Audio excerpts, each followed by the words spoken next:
Bom, outro cara que representa coragem acima de tudo é o Arthur Duval, que teve uma votação expressiva a prefeito de São Paulo. Mamãe falei, que ia tirar o Mamãe falei, não tira não. Eu disse para ele que isso aí é uma força que você tem e deve manter. Arthur, é um prazer falar com você. O Agostinho fez uma denúncia, ele vai dizer de novo qual é essa denúncia, já que a denúncia é dele. Eu não vou me apropriar, a denúncia aqui não é minha, foi o Agostinho quem levantou, e ele vai dizer qual foi a denúncia e você tem participação direta em apuração disso, porque você ao lado da Joyce foram os dois que tiveram coragem de dizer que tinha crime organizado no meio do transporte coletivo de Sampa. E dizer que é uma honra receber um menino tão inteligente, capaz e corajoso como você aqui. Pois não, Guto.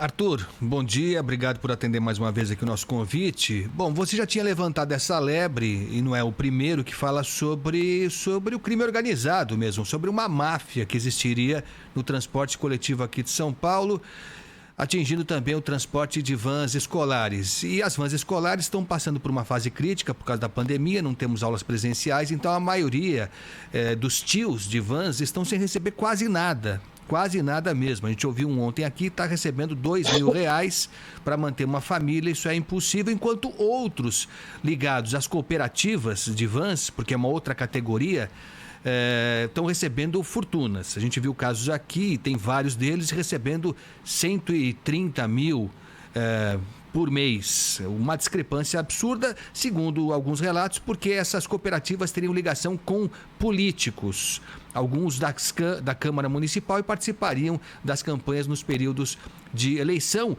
E depois que essa história foi trazida aqui, todo mundo sumiu. Quem fazia denúncia desapareceu, está com medo de ser alvo até de atentado, né? Tem gente muito preocupada mesmo. Eu queria que você falasse um pouco disso. O que você soube na época de campanha? O que você já conseguiu apurar? E por que isso nunca vem à tona? Por que essa caixa preta continua fechada? Bom, em primeiro lugar, obrigado pelo convite.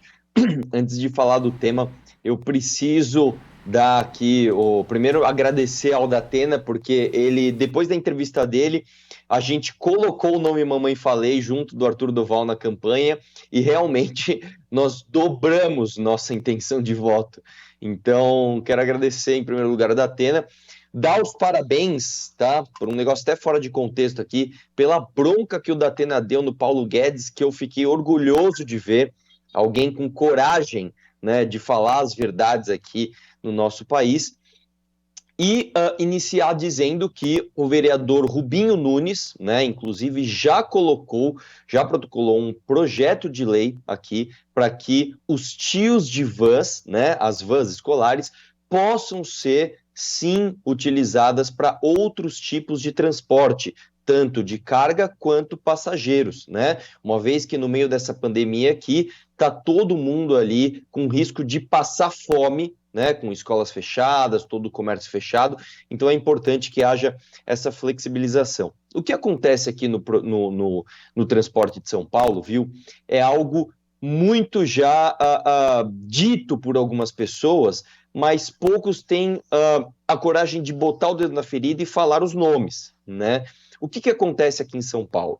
Há mais de 60 anos, né, nós temos as mesmas rotas de ônibus leiloadas e distribuídas às mesmas empresas. Então, vamos falar nomes aqui. Nós temos aqui 75% de todas as nossas linhas estruturais nas mãos de 3 grupos. Quais são esses grupos?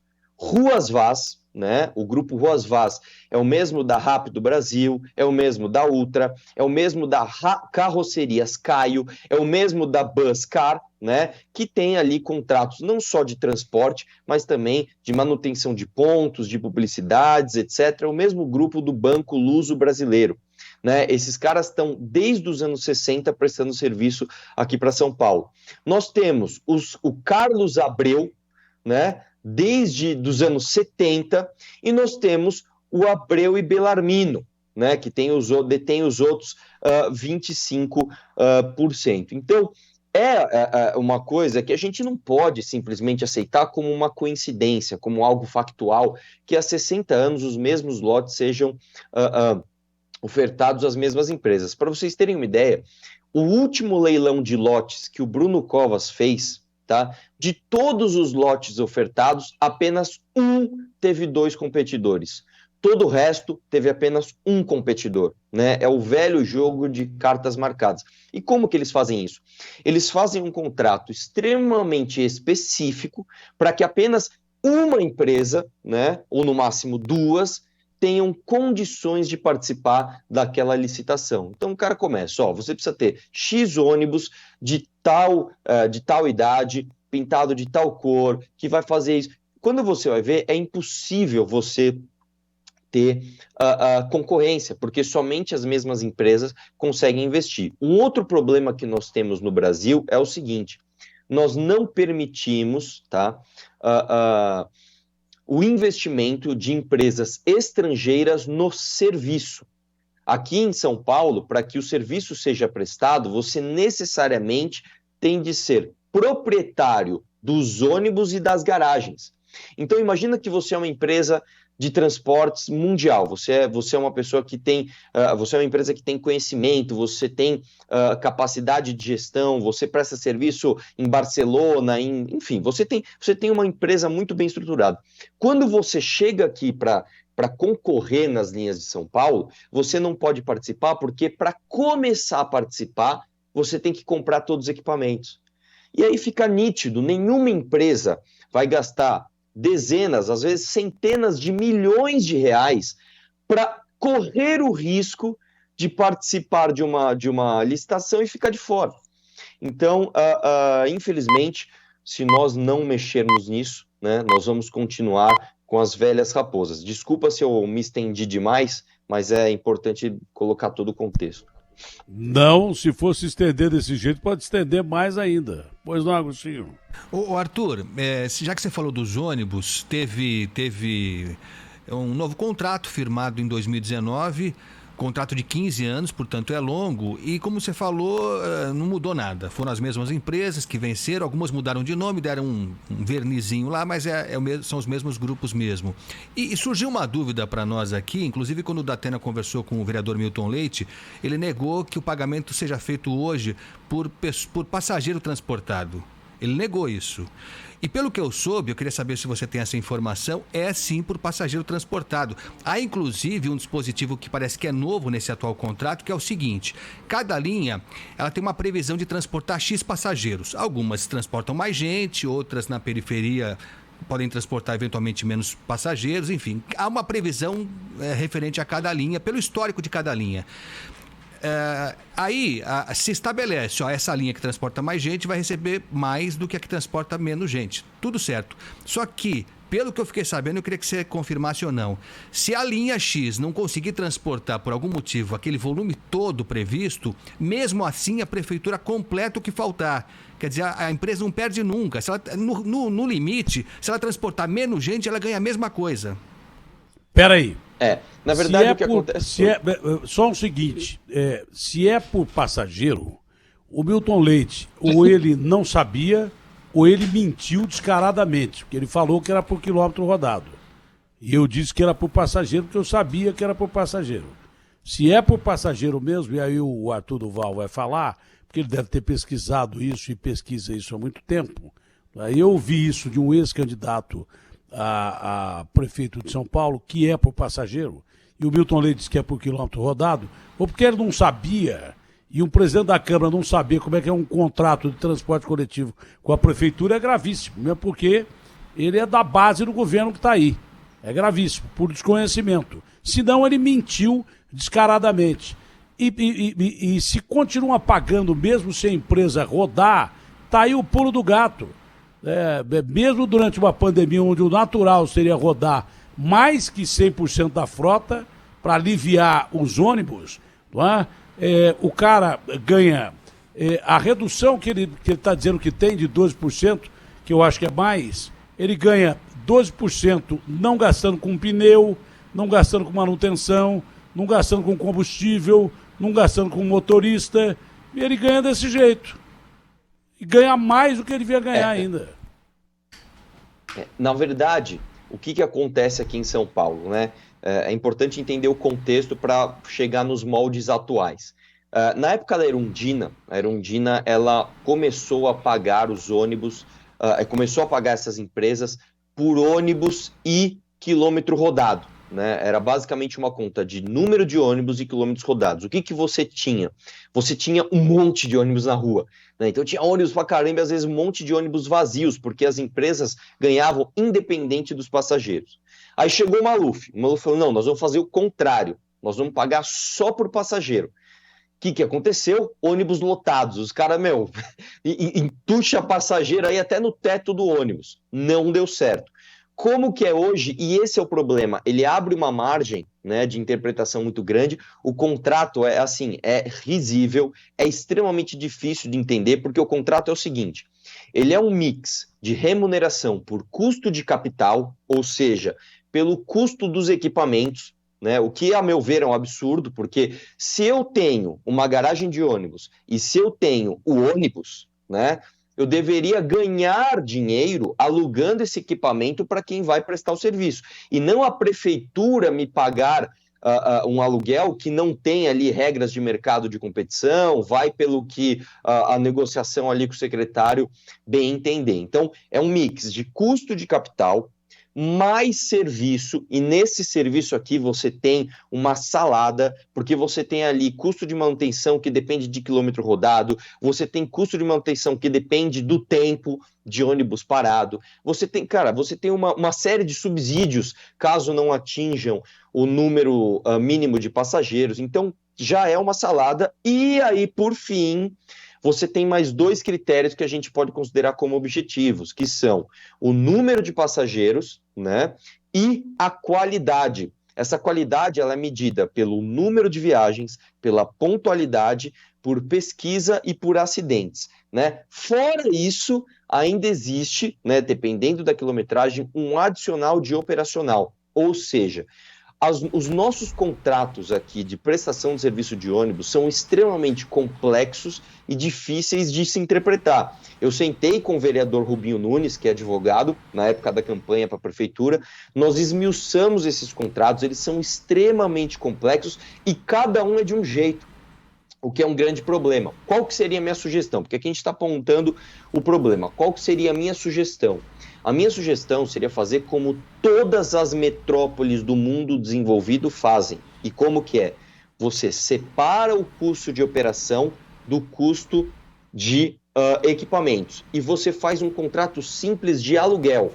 Então, um vai ser responsável por comprar os equipamentos e alugar para a prestadora de serviço. E a prestadora de serviço vai ser responsável somente pelo contrato de prestação de serviço.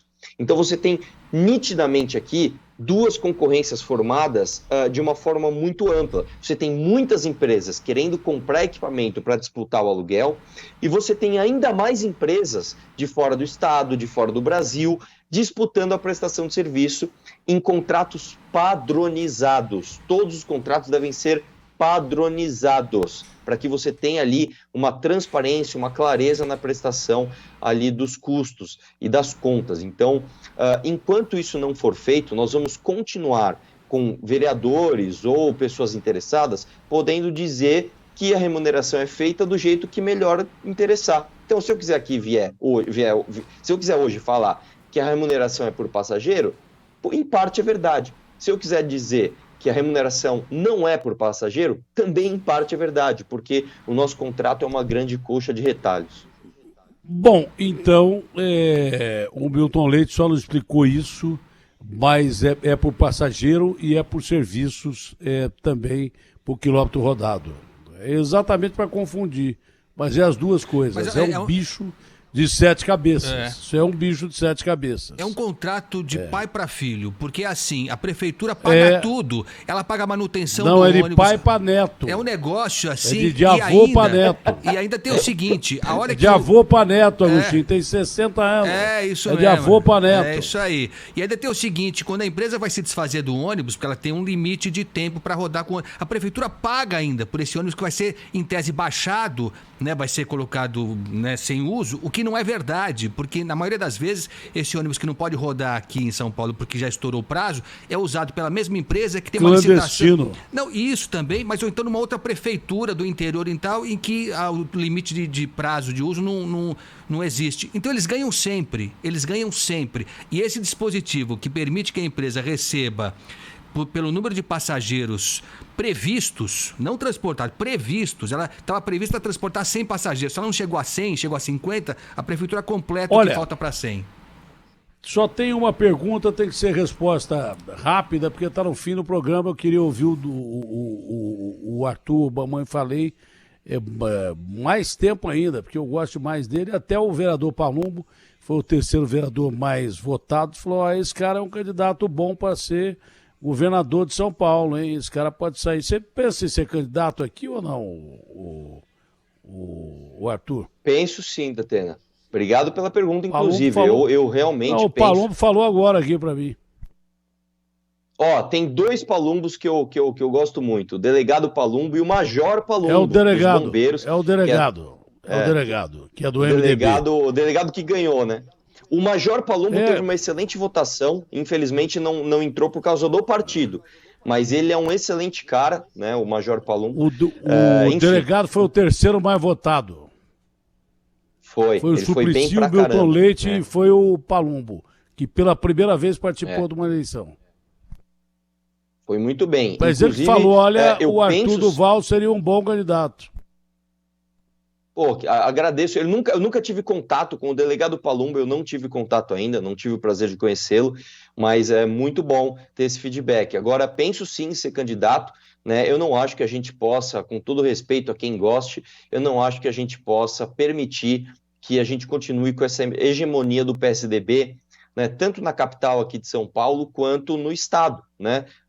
Faz mais de 2 décadas que o PSDB domina o estado de São Paulo e a gente vê, eu trabalho na Assembleia Legislativa, como o governo faz da Assembleia um puxadinho do Palácio dos Bandeirantes. Então, é uma vergonha. Eu acho que está na hora da gente pôr o dedo na ferida e, principalmente, essa vai ser a minha principal bandeira. A gente reivindicar uma revisão do nosso pacto federativo.